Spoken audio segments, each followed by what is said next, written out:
I will bring this up. I kind of think Cyberpunk 2077 would have had a better development cycle overall if they had a publisher like an EA or a Ubisoft.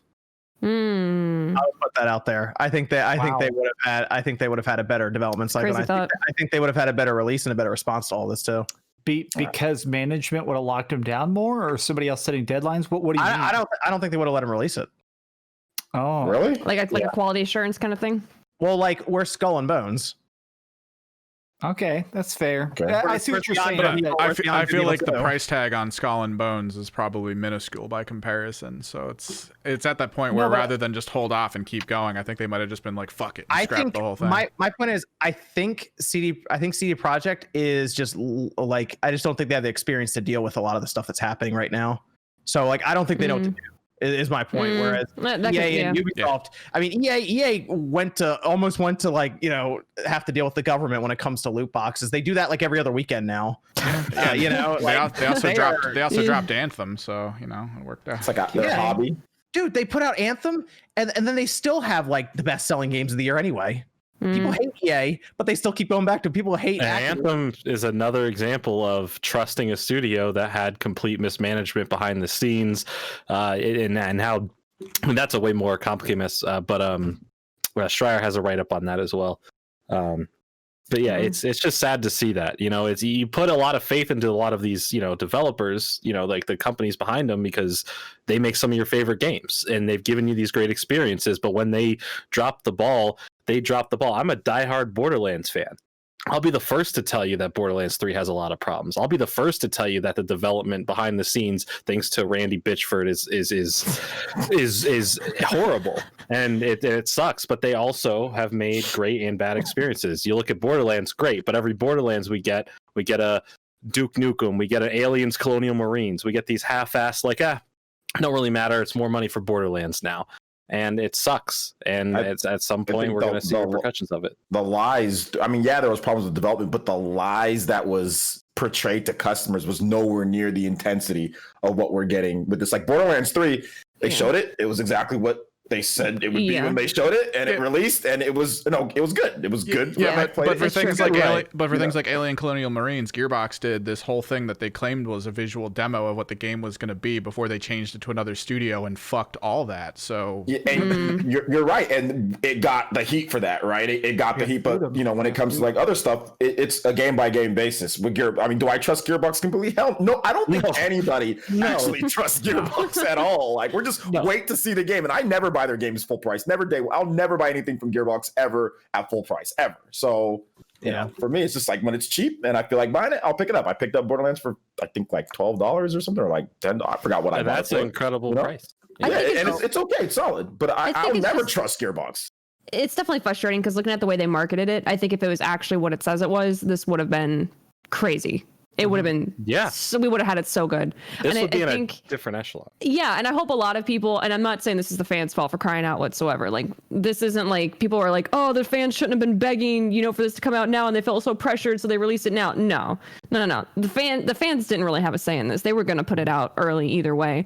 I just hope now that, you know, when things are getting delayed, when games are getting pushed back, like, consider the concept of like, would you have rather had what we had now, or would you have, you know, really been upset, you know, if this game had actually been delayed to 2022 and then we had this crazy wild adventure, you know, where we look back fondly and not, you know, kind of patched and repaired, or, you know, trust ruined completely. I don't know. We could throw that Miyamoto quote out if we really wanted to, but I think it speaks for itself, you know, in the sense of like, I think from now on with Bayonetta, with Metroid, you know, all these things that we're waiting on that have been delayed at this point, Pikmin 4, like what? Like I would rather like to think that these games, you know, are going to be ready when they're ready and we enjoy them and it's more sustainable in the long run. Like when you look back, it's a good memory versus how it is now.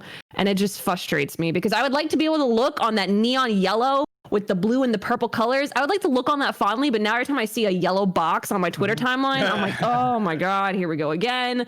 And it's that's, I don't think anybody's going to want to use that color for their system for Yellow's a very long canceled? time. Yellow? Are you canceling the color And yellow? that is just the power of colors. Like they have single-handedly ruined that color for me. So it's like I'm even scared to look at McDonald's signs, dude. Like it's just it's bad. Take the Pikachu off. Take the Pikachu off. So I saw Shoot Pikachu. I saw people bringing up Anthem like in the chat because I was saying EA and all of that. All I know is Anthem didn't get pulled off the PlayStation Store. Damn. I think the best lesson from this that I hope everybody learns and I hope gets carried forward is you can get excited for a trailer. You can get very, very happy to see like a cool E3 stage show or a PlayStation Experience playable demo, but realize that these are work in progress. And I think we need to try and temper our expectations and realize that this is to some degree an illusion. It is a magic trick of what will be a game in a year or two. I think gamers, we do have the problem of if somebody says that it's gameplay, we just believe it. We got to realize that gameplay is a very wishy-washy word. It's happening to us too, doesn't it? Like we had Watch Dogs, Halo 2, even way back when they showed that was never going to happen. Apparently, twice. Keep fooling me because I'll believe it. You know. Well, look, I guess holiday 2021. We'll come back to Cyberpunk and see how it does once it leaves early access. No one spend money on it though. Let us suffer through it if we must, and then we'll tell you. Okay. I plan on whenever the DLCs come out. I do plan on doing like a re-review when the DLCs come out. Also, here's why they're going to do the next gen patch after the DLC. Jordan, you ready for this? Mm-hmm. Let's hear it. They're going to have a next gen patch. They're going to put PS5 box art on it, and they're going to call it Cyberpunk 2077 Complete Edition. And they're going to relaunch it for holiday, and they're going to sell another 10 million copies. I mean, you're not wrong, but it's just kind of a wrong business practice. But you're not wrong. It's gonna happen. I mean, we're beyond wrong business practices. we're way beyond that. This is the dark zone. Nate, what'd you think about this article before we go to Streamlabs and finish up here with some super chats? I mean, it's eye-opening in its own way, but it's also just reiterated exactly what the gaming community should know. A lot of the gameplay demos you see at E3 are curated to build hype. And if people aren't aware of this yet, this should be a reminder of that. And you can't view these trailers. Don't go into pre-orders. Oh my God, the pre-order's open, and just hand over your money so willingly. Wait, what's the rush? Why are you pre-ordering a game 6 months in advance? It's not going anywhere. They have unlimited supply on digital stores. There's more than enough physical copies at launch. Stop rushing for pre-orders. Stop giving them investment and giving them a free investment loan, tax-free. Wait. Unless it's wait for more coverage. All-Stars, though. then you have to pre-order that because it won't be available forever on digital stores. True. But people have to stop being so reactive. And I know the gaming industry is one of the community are a bunch of hype junkies. You get off on a big blockbuster trailer and all this promise, and then what happens? You get this crashing low when the game comes out and it didn't deliver what you expected. And had you just been patient and waited, you would have actually learned the game wasn't what you thought it was going to be. And in the case of Cyberpunk, we have the influencers, we have the reviews that came out, you have the community who was going to say the game was great no matter what. There are still people out there who shop around to find an opinion that matches what they want to hear. No one wanted to hear Cyberpunk was going to be bad. They wanted to find someone to tell you it was going to be good. I'm well aware of that. Poor Sean. Well aware of that. So people clung to that. Oh, this person's saying it's good because that's what I want to hear. Until reality happened, and this game is actually a buggy, glitchy disaster. And the more disturbing thing is when you put the statement from CD Projekt Red with the article, you have CD Projekt Red very plainly say, we ignored our quality assurance department. We built a game on PC and just assumed we could downport it to PlayStation 4 and Xbox One.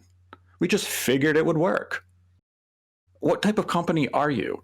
If you had any shred of accountability or respect for your fans, you would have built the PC version, and in early 2019, when you began the porting process, you would have came out publicly and said, Though we had the ambitions to bring this to the current gen systems, our scope and scale of the game has expanded beyond our original vision, and we have to cancel these versions. The PC version will come out at the end of 2020, and the game will launch on next-gen platforms in 2021 or early 2022.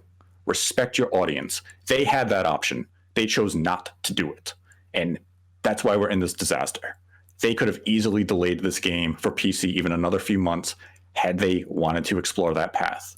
They wanted a cash grab for holiday dollars, a matter that they still have not addressed. They will not admit that they blatantly released a product that did not function on these two platforms with a huge user base because they wanted money. And they'll never address that until a lawsuit is actually filed against them, and they have to address it. This was all calculated.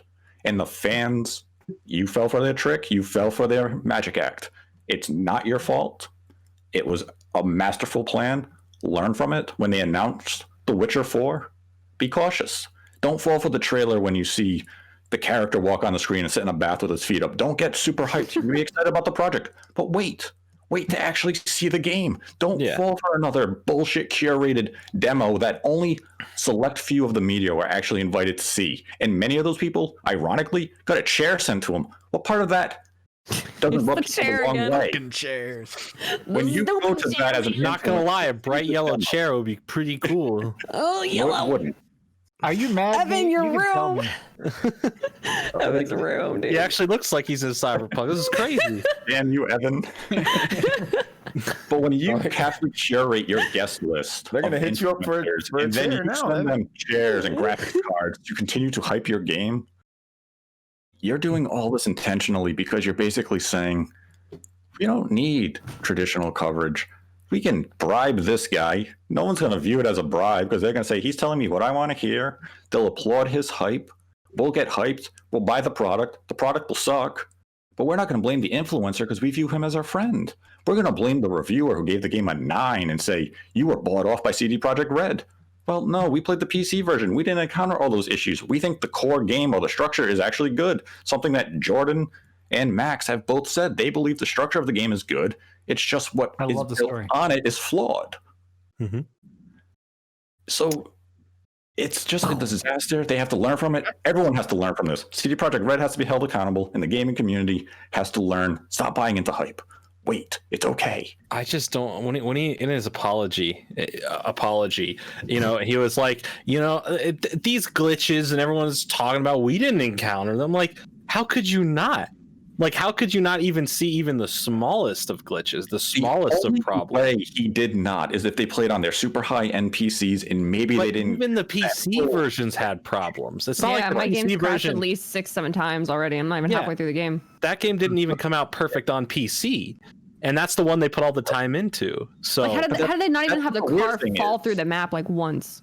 Yeah, who knows? But like, how could they have looked at these PlayStation 4 or Xbox One's version and said, "Yeah, that's fine." Nate, I hear up and say, I pretend "Oh I do my not see God, it. How are I we pretend I do not see. Yeah, I love that. it. Hey, we're on our PS4 copy. It's fine. It's fine. I'm Nate, sure it's good. Send it out. I hear that you're talking about the hype stuff and all of that, but once that trailer for Metroid Prime 4 drops, I'm gonna forget everything you just People said. are hyped up over Yeah, you're right. You're right. No. I'm gonna forget everything you just said. Until the next game I man. care too much about, I'll remember. Have you seen the new Resident Evil trailer? Has a 9-foot tall lady with huge booba, and I love booba, so I am absolutely gonna play that game just because of the trailer. getting overhyped by a vampire woman. I like She's up how on me. she's tall. Yeah, that's all And I I need. support it. But Nate, you know, if they show Metroid Prime 4, that thing looks good, and it's Retro Studios. You know. What if the trailer is great and then the game plays like Federation Force? Don't speak that into existence, Nate. Ban him. Nate. What? It could happen. Oh boy. You can't just view these full motion videos or cinematic trailers and be like, "This is what the game's gonna It be." was a No, it's nice- marketed trailer. It was a nice slide. Okay. It panned out very well. Very smooth. Lots of frames.